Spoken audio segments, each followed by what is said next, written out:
पृथ्वीर बड़ रोषशाला महाप्रभु जगन्नाथ मंदिर में अवस्थित। पृथ्वीर बड़ खाइबा बजार जदि आम कहवा आनंद बजार जो हजार हजार भक्त प्रतिदिन खाई महाप्रसाद और 56 भोग प्रस्तुत होता है। 56 भोग महाप्रसाद कौन सब परिवा पड़ी थाए ना सब परिवा पड़ी न थाए। आप जानते महाप्रसाद रे केउ केउ परिवा पड़े ना मुझे आप सहित शेयर करी। प्रथम पड़े ना आलू पड़ी न थाए। आलू परिवर्ते आमर देशी आलू पड़े। टमाटो पड़ी न थाए। टमाटो परिवर्ते आमर बरकुड़ी पड़े, ओऊ पड़े, आंब पड़े, तापर सपुरी पड़े, आमर कंचा लंका पड़ी न थाए। जानी था कंचा लंका महाप्रभु सुखिया लंका हो कि कंचा लंका हो पड़े ना ता परिवर्ते गोलमर्च पड़ी थाए।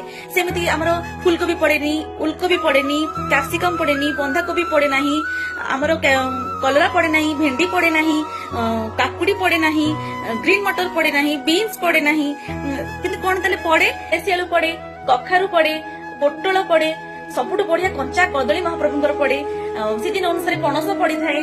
ये सब परिवा पड़ी थाए। ताले कहीं आलू और टमाटर बा सब जिन पड़े ना जिते महाप्रसाद आरंभ होला कहते 1600 ख्रीष्टाब्द से यही सब परिवा आम भारत में ओडिशा रे उत्पादन हेउनथिला।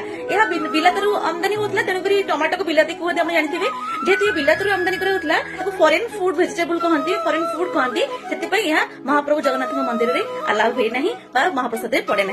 यह हूँ महाप्रभुंकर महाप्रसाद जगन्नाथ नीतिर विचित्रता।